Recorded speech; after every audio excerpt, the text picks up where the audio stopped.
Welcome to the Welsh Yogi Podcast.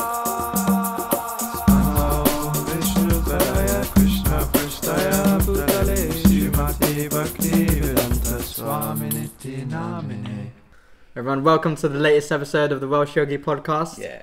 I'm here with Bhakta Rupa and Gopal, and today we're going to be continuing Nectar of Instruction. Wow. And who are you? Cheyenne. Hey. Okay. Alright, so we are in the purport, just talking about prasadam and controlling the senses. And so the beginning, for those who, I don't know if this is anyone's first episode, so I guess the basics of spiritual life. And spiritual life means managing to control our mind and senses, which means to engage them properly. So there's do's and there's don'ts. So when you have a don't, there's normally a positive do. So here we're carrying on with the purport. At the minute they're talking about eating I don't know, what do you say about Cooper? Last episode we were talking about offering food and how that makes it spiritualized, and you control your tongue by only eating food which has been offered instead of just eating anything willy-nilly. And like sweets, which Sharon gave me a big bag of yesterday. Sorry, I'm a fiend for sweets. I do like If those sweets were offered to Krishna. Did you offer them? Spiritually. Yeah. I tasted Sharon's devotion when he gave them, to be fair. So that's why I accepted them. And for those who don't know Cheyenne, he actually he volunteers in our Cafe Atma. He also does lots of other stuff. But he's actually he's a natural devotee. His whole family have taken to Bhakti Yoga, and he's a little angel. So we're fortunate to have him. And if you could see the video, or if Bhakti Rupa's put a thumbnail anywhere, he's got a real good fashion sense as well. I like his little bandana and. Yeah. Go on, say something. I don't know. I'm glad to be here, and I think we're going to have a good reading. I'm ready to get stuck in. All right, then. Do you want to start reading this, Shane? Yeah, what line is it?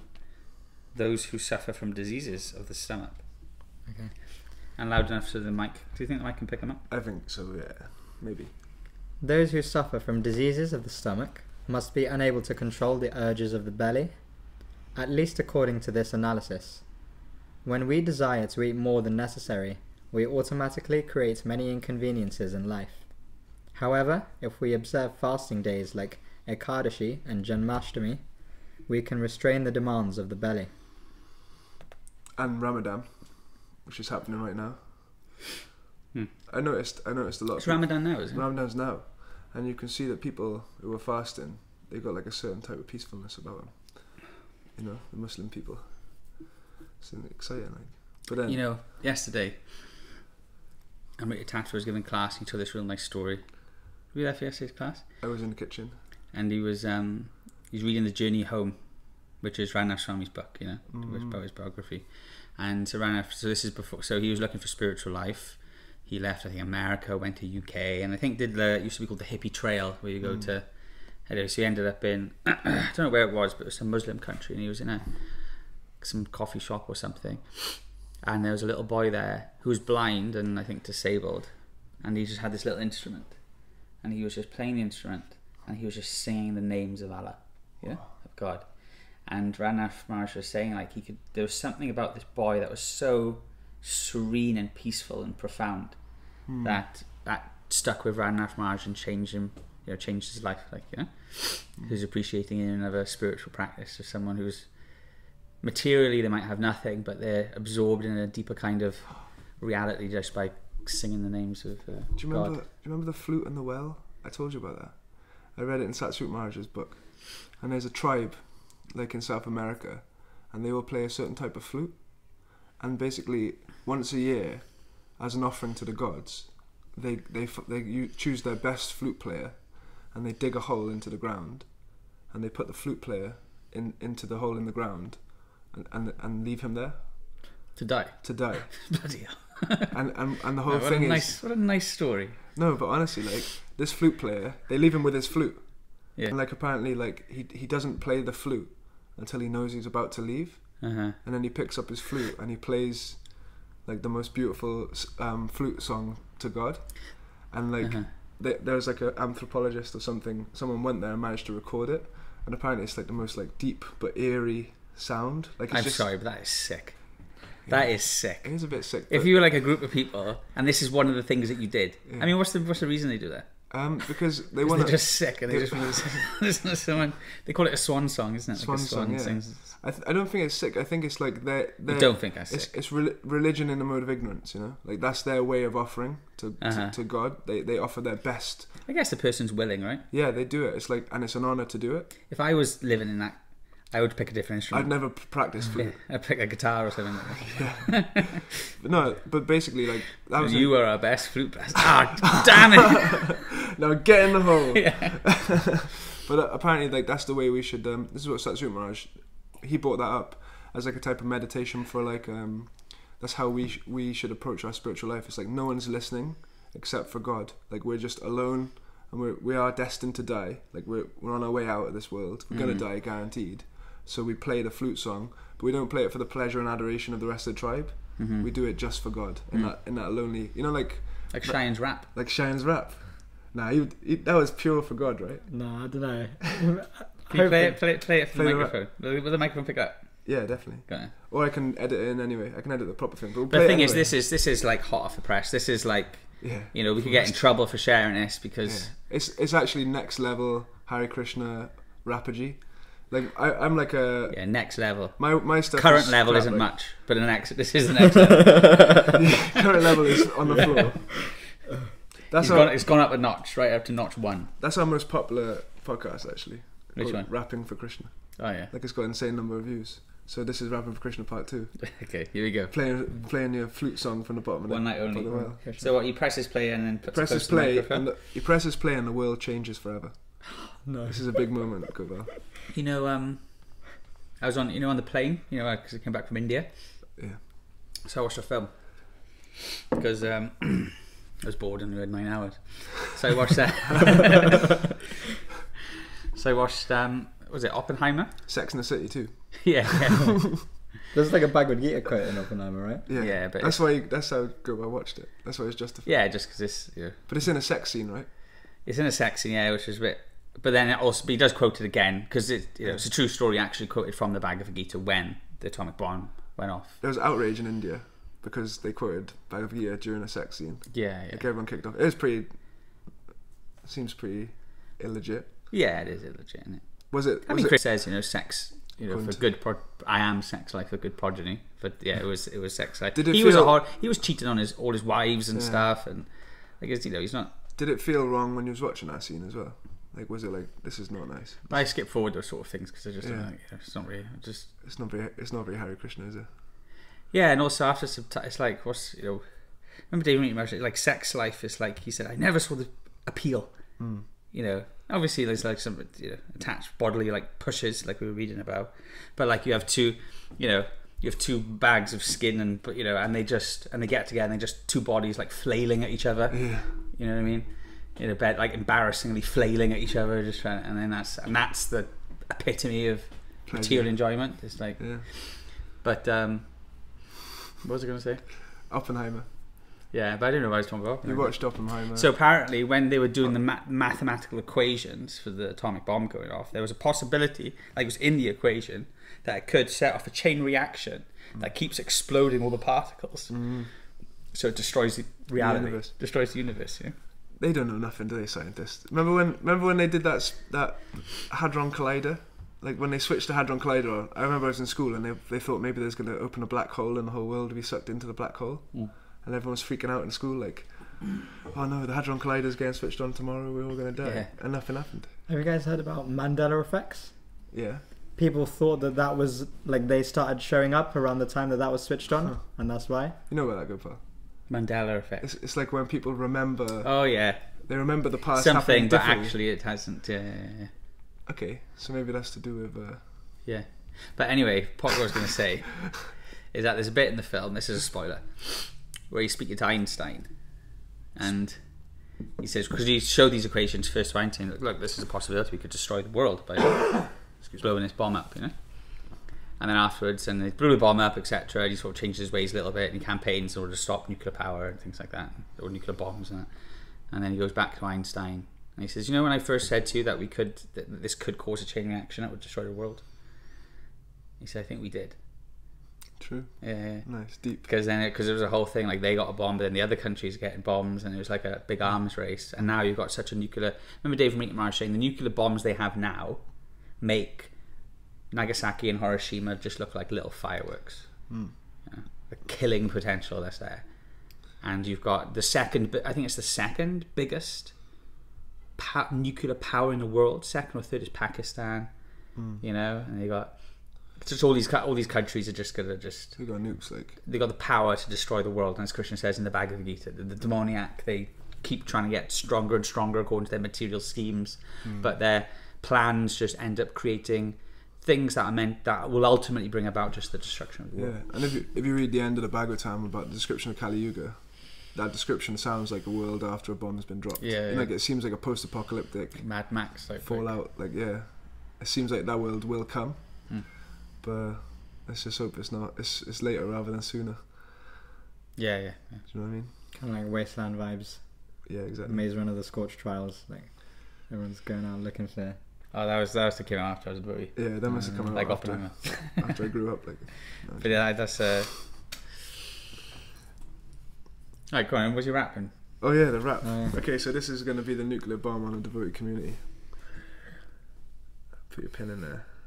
Oh, and engage. Okay, this is produced by.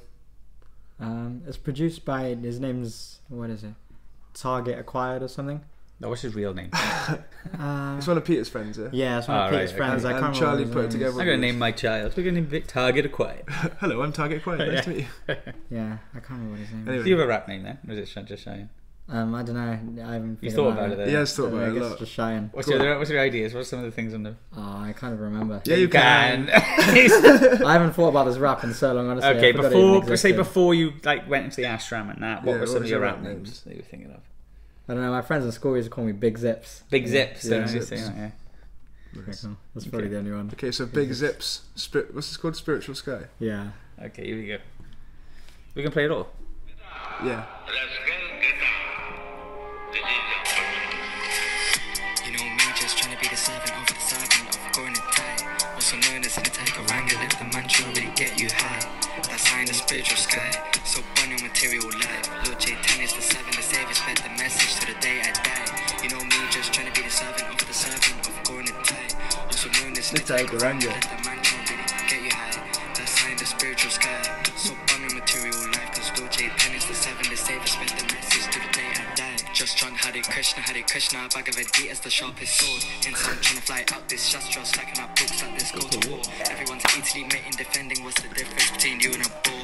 Where all animals to the desire rises higher to a spiritual cause. Shout out to Nitya, Sanketanka, he's the man by who I was taught to give out these books. I'm unqualified, but I still try, that's what life's for. Narasimhadev is the best, rips out unwanted things in my chest with his claws.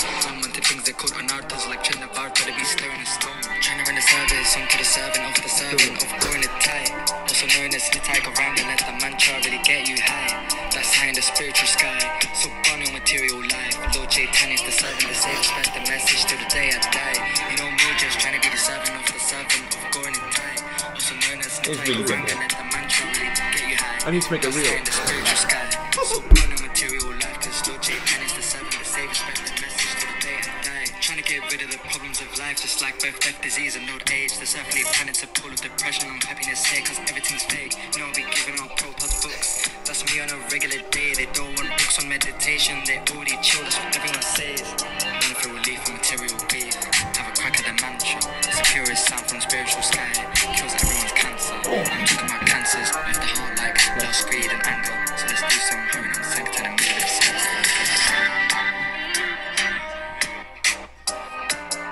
Nice. Is that it? Pretty much. I don't know. The beat goes a bit crazy at the And end. there's little... Meow, meow. That's sick, isn't it? It is really good. I don't know if anyone managed to listen to the lyrics and that, but it is intelligent. Like. Have we done any more? Nah, I'm just busy and. Anyway, those who also want to see other good quality musical videos, they should check out Tulsi Looking Beads. Yeah, that was the rap. That was old school. I wonder if Kaylee still got that. That was. I got the video on my You've phone. got a video? Yeah, Yeah. same. I Send got it the to me, video on I'll my upload it phone. on YouTube so it's there forever. Yeah, but the thing is, I do a bit in it which you don't like, do I? When they go, yeah. I don't know. Gobi says she doesn't like it, but I think it's good. I think it's iconic at that time, you know. Yeah. COVID. Yeah. That was 5 years ago now. Is it? Yeah. Time goes, doesn't it? Time flies. Time I am. Destroy the worlds. Yeah, like Oppenheimer. Oppenheimer. That really inspired me, actually, Toasty Looking Beads. Yeah. I can't lie. I Probably wouldn't have- inspired. It probably inspired hundreds. A whole generation. Of Yeah. future Harry Krishna rappers, you know. I would have made that rap OGs. if it wasn't Like, for... we had the OGs go well. Yeah. Yeah. I don't know. There's Shastra Brahmastra as well. Tussy Looking Beads, Welsh Yogi Podcast. Yeah. We're setting the world on fire here. Yeah. Where are we in Nectar of Instruction? Oh, I forgot we If did. anyone hasn't tuned out. Nectar Instruction. Right, come on, Cheyenne, What's that? carry on. So we're talking about, so how did we get to Cheyenne? He was, because he engaged his propensity to do music for Krishna. Mm-hmm. So like the urge to, everyone's got the urge to speak, so you can create so many songs or think, but to use it in a way that's positive for the spiritual upliftment of other people is a positive way. So Cheyenne just set an example, right? Yeah, you had a charity straight us. So yeah, the actions of great men, common men follow. Whatever standard they accept, by exemplary acts, the whole world pursues. I think that's what we did with the Tulsi Looking Beads, to be honest with you. Yeah, it's like you got Cheyenne just, and many other people just come after. He's running in our wake, Yeah. chanting Krishna, Krishna. Yeah. We're the Beatles of the Hare Krishna world. Anyway. Sick. What's going on? Where are we? As far as the urges of the genitals are concerned, there are two: proper and improper, or legal and illicit sex. When a man is properly mature, he can marry according to the rules and regulations of the Shastras and use his genitals for begetting nice children. That is legal and religious. Otherwise, he may adopt many artificial means to satisfy the demands of the genitals, and he may not use any restraint. When one indulges in illicit sex, as defined by the Shastras, either by thinking, planning, talking about, or actually having sexual intercourse, or by satisfying the genitals by artificial means, he is caught in the clutches of Maya. These instructions apply not only to householders, but also to Tyagis, or those who are in the renounced order of life. In his book, Prema Vivarta, Chapter 7, Sri Jagadananda Pandit says, So you just, Prema Vivarta is amazing. Have you listened to Shiv Ram Maharaj's lectures on Prema Is it Vivarta? old lectures? It's old, yeah, but it's really good. It talks about like the topmost love of Godhead. Okay, I get on it. But I was thinking about, did we tell that story before? Have you, when Ravinder Swarup goes to that Catholic school? Oh yeah, we haven't told it on the podcast. And he was teaching, so he felt sorry because he was talking about the benefits of you can practice spiritual life, but you have anyway. There was these young kids, and they were excuse me, and they were trained to be priests, right? Yeah, something like that. And Or monks, is it? yeah, well, in Catholicism, if you're a priest, you also have to be celibate as well. Is it? Yeah. So and I think Protestants, you can have, priests who are married, and maybe other branch. But I think in Catholicism you have to be. That's why my grandmother was she's a really heavy Catholic. But when I became a devotee, or Bhakti Yogi, however you want to say it, she was a bit like, he's drawing like Krishna, and this is like from the East, and this. But when she heard about the regulative principles, so like no sex before marriage, no intoxication, no gambling. What's the other ones we do? No meat eating.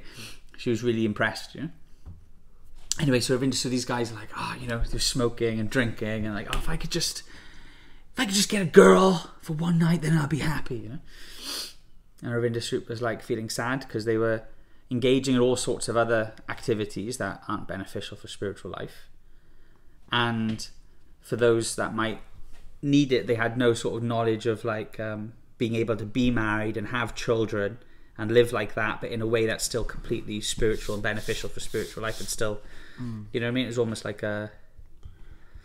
What does that look like then? Because I know a lot of Christians, it's like once you get married, you're allowed to have as much sex as you like with your wife. For some Christians, But like I know that the. That's the thing. Sex is meant for children. Yeah. That's what it does, And now, if you had a more of a natural society that's based more on agriculture, then also that becomes a different. Things become more what we'd call conservative, just because you know, your children then are your workforce and your future pension. So pop as many out. So as the you more can. kids you have, the better. And if you see some like families like that, there's one in India that we were speaking to, and they, you know, they would just for them to be able to have a child and force themselves not to, they would be like, why would we want to do that? You know, we'd love to have a child and we'd have a family to grow, and they grow their own food and they have more than they need, so they always give to the neighbors and stuff. And yeah, so but now, so if you have like an agricultural society, then these things become a bit more sort of realistic, or like a bit more, what's the word? I mean, now having a kid is just a really expensive hobby. You know, you got to make sure you have so much money, you have stability. You know, people are getting kids later and later in life, and yeah, it's just like an expensive hobby that you do if you can. People love, you know, obviously people love their children, but so I guess like the Krishna conscious way of having kids is you have children to raise them to be Krishna conscious, isn't it? yeah, that's the point. I mean, like So Bhakti Siddhanta, he was a renunciant, but he said, if I could raise my kids to be Krishna conscious, I have hundreds of kids. Yeah, it's You hard. know? hard to do. And the way the world is going, it's like, you know, you have to think about, if you want to bring a child into this world, what kind of world are you bringing them into? Yeah. I remember my spiritual master telling me, okay, if you do have a child, just know that they're not coming into the same world that you were brought into. Said to me too. You know, because it's just like a, Yeah. like, yeah, because it's like you know, why are you having a kid? You know, what's the difference between you having a kid and other people having kids, or animals having kids? And you know, what's the point in having one? It's like, yeah, you know, it's a serious thing. You have to, as the parent is the guru, the first guru of the child, so you have to be able to teach them how to get free from the repetition of birth and death. You know. I feel like you've got to get a little bit free yourself to be able to do that, isn't it? Like, Yeah. The bound can't untie the bound. You know. So anyway, and it's just, but it is, you know, it is a material. It creates, you know, entangles one more in a bodily conception life and bodily attachment.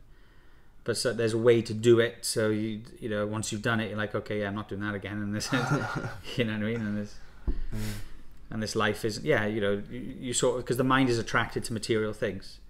You know, so unless you can be intelligent and learn by hearing, which it talks about in Nectar of Destruction, then okay, you have to go through it.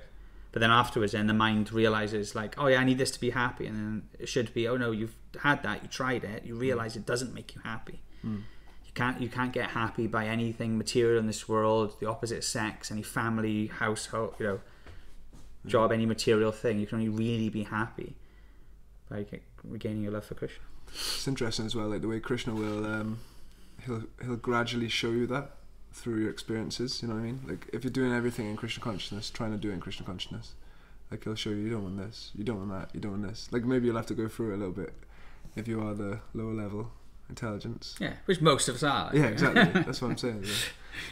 But it's nice to think that Krishna is also like gradually showing you what really matters, which is like devotional service. And That's what it's like for me. Like right now, like in my spiritual life, I'm just trying out things. I'm like, okay, this works, this doesn't work. Maybe, you know, try and do a bit less of this. If I can't give it up completely, you know, try and reduce it. And then What's what things do, isn't it? Yeah, like, you know, going on my phone and, you know, looking at random stuff. And oh yeah, the phones are a proper. They suck your attention yeah, for hours. And danger close. Like Yeah, think about. That's why, you know, a spiritual revolution, you need to change society. Because society is a certain way, it's easier to live a certain way. In the way society is now, it makes it very difficult to live a spiritual life. You're really swimming upstream. But if you've got a community that are all swimming upstream together, it's like the geese. You know the geese analogy, isn't it? Oh, when they fly and work as a team. Yeah, the geese, they fly in V formation. Yeah. The person at the front, the goose at the front is breaking the wind, so he has to fly a lot harder. So he gets tired and he'll peel off and go behind, and then another one will take the lead again. So if you've got a team of people swimming upstream, you know, when you're feeling strong, you can help lead at the front. When you're feeling weak, you can take shelter. You know what I mean? Even the geese, if one of them gets injured, 2 more geese fly back and wait for him. Oh yeah, And then they pull him back into the flock. Like they use their energy to pull him back. So it's like that. Sometimes we'll get injured, spiritually speaking, and sort of go away a little bit. But if our friends they can come and pick us up and pull us back. You know, I've experienced that a few times. Even yesterday, I was just like, I was like just like in my room staring at the wall, and I just heard a knock on the door, and like Kieran came to the door, and he just helped me out, like he was just being a friend, like just hanging out then. I had a little wrestle. Yeah, Kieran beat you. No way, like I haven't had a wrestle in ages, but it's nice to get out your system sometimes. He's pretty good though. We're going to start going jiu-jitsu. You come and go for. Yeah, I will come. Yeah. Okay, yeah. Well, I was thinking about doing. I need to do something. Jiu-jitsu is I need to do something physical. professional sport, isn't it? Wrestling. Yeah, yeah. Thing is, I destroy you and Kieran at jiu-jitsu, even at my current level. In your dreams, if you had the body of a wrestling god, maybe. Which I do. No, that only exists in a dream. This is like the UFC. You gotta do the announcement. Apparently the monks in New Zealand have quite a wrestling culture. Really? I've heard about that, yeah. Interesting. After their Monday feasts, they like to have a good wrestle. I know they're from New Zealand. Like, Yeah, we're from yeah, Wales. yeah. Like, you know what I mean? They don't. We're men, like. Yeah, they're just puffs. Yeah, shout out. We should fight the New Zealand crew. Yeah, yeah. We got like a gang, like That'd be good. West Side Story, like. It used to be like in school, Glenavon versus Dufferin. Yeah, Like, yeah. they'd all meet on the field and just Yeah, start yeah. like These beating are each all other, two schools or something. Alpha versus Bishop Gore, like. throwing in rocks. Swansea. The Dufferin boys would always throw rocks. And They used to bricks. come to the school and used to hear that, oh, they're coming, and all the teachers Yeah. were like, oh, no one's allowed in or out. No used to grab a boys and be like, yeah, let's go. Yeah, good times. No knuckle dusters. Let's no. go to war, like. No, not knuckle dusters. More like. Yeah, but yeah, back to Ramadan. Just thinking of, so yeah, go on. I just said, remember the other night I was walking past the mosque up because I live by the mosque now. You know the mosque? I don't know, there's a few in mosques. The Butetown- mosque. in Butetown, like it's got like a golden dome. Anyway, I was walking past a mosque. Everyone was breaking fast in that sort of time in the evening, and there's loads of kids, and they had big planks of wood, and they were like hitting each other with the big planks of wood, and it was like a war zone. I don't know why I'm bringing this up. Why did I bring that up? Oh, we were talking about fighting in school. I don't know why I brought that. I thought you were talking about the mosque and Ramadan. I thought it was going to be something that was like, Spiritual. yeah, beneficial. Like, Sorry, I got carried away with the Glenavon Dufferin fighting. Sometimes I like going on evening walks around there. You and, do, yeah. And you can hear like, you know, when it's time to pray or whatever, like in the evening. I love it. You know, they pray 5 times a day, and the like The tannoy. all the this sounds so nice. Oh, I can hear it from the hear, house. we used to have it on when we had Cafe Atmer in City Road, Cruise Road, sorry. When we used to chat, we used to go there for Mangalati, and then used to hear, because it was about roughly the same time. I don't know if it was like sunrise or something. You'd hear the Yeah, it's the so mosque, beautiful, isn't same it? thing. It reminds me of Mayapur. Like in Mayapur, across the fields, you can hear like kirtan and the mosques. And Yeah, is that something we would do in T Krishna? Probably not, right? It would be so nice just to blast out the holy name a couple of times a day, you know. It's Well, we do, but yeah, it depends how much to use the sound system, whether it's how much noise pollution, and because they're you allowed don't to really do need. it. Yeah. Thing is, now I was in Mayapur, and that's one of the nice things about Mayapur is like Everett, you could just hear some. Oh, stop filming. It's okay. Just hear some guy do a. He just does his little puja and he sets up a mic and does it really loud. Yeah, and it's just him there. Yeah. So it's like, why do you need to do that? But it is nice. But that last time, there was this huge, for like few nights in a row, I think it was for Saraswati Puja, there was this. Oh, yeah. Yeah. And it was just all night really loud. You know, it wasn't devotional or spiritual No. at all. And we were just, everyone could hear it all around. We was talking, we was speaking to the Russians, and someone actually went over there to this complex where this music was coming from. And it was just some guy he just had a big speaker just on his own. We thought, oh, there must be a big party there or something. And he just pressed play and just sit there with this insanely loud music, dance music. Yeah. And he just did that for like 4 or 5 days and then stopped.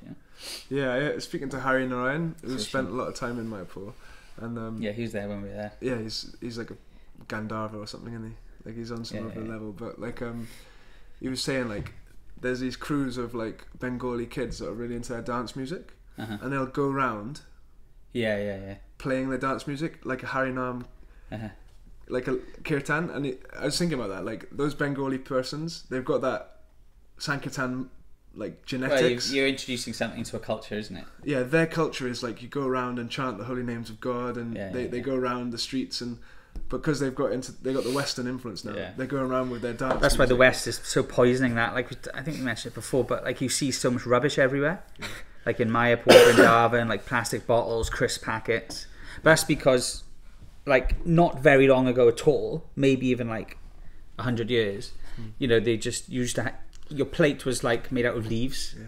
You know, you would cook stuff in like you know, clay pots that can, all stuff that you can just once eaten you can just throw on the floor. It's naturally biodegradable. But but that you put all this plastic into that culture, and they used to just throwing stuff on the floor, and it's just so hard to change this culture that's been created over, you know, hundreds of thousands of years, that now they just throw like all the plastic everywhere and don't seem to understand that it doesn't dissolve and biodegrade as quickly as a I think it must take it takes a lot of like campaigning to get people to throw the litter away. Like we've been trained and bombarded by like the government and the school system, and that's what they're starting to do now. Even though over the last like year there's been a huge difference, it's gone a lot better in Mayapur. And but it just shows like, because all that stuff started happening around the 50s, like packaged food and things like that. Before that it was all loose vegetables and you put it in your basket and take it home. But it's like I was watching something about that, like in the 50s when it all started coming around, people would have a picnic and they'd just like throw all their rubbish on the grass, but it would just make litter. So the government had to like really campaign and train the people at the time using advertising techniques and brainwashing methods, you know, like the same things that companies are using now to get people to buy things. They had Ugra Karma, see, if you try and solve a material problem materially, you create more material problems. It just shows it's not a natural. And now it's like a big thing. Like you had to think, oh, this Germany company made a plate that's made out of leaves. That's genius. It's like, well, this is what everyone was eating from in India not long ago. This has been the case for millions of years. Yeah, like now you see that used to have just like hair, like made out of like either hair or like real thin like bits of like twigs or whatever, like a brush. And it used to be very useful. And just in India, that's how you used to brush all the. But now they're sending plastic versions of it. There's absolutely no need for it. Like, but there's just Ugra Karma just crazy, like for, and now it's like a big thing, like, oh yeah, it's made of leaves, or let's eat organic. People are eating organic for most of the existence of reality, and it's just like we've you know, anyway. And the worst part is nowadays you have to pay extra for organic. Yeah. When that's just normal it's just food. a cheating demoniac society. Organic is run by adrenochrome drinking lizards. And that's the end of the podcast. Thanks for listening, everyone. Yeah, we should finish now. Hi Krishna, we'll continue next instruction next time. Haribo. Haribo.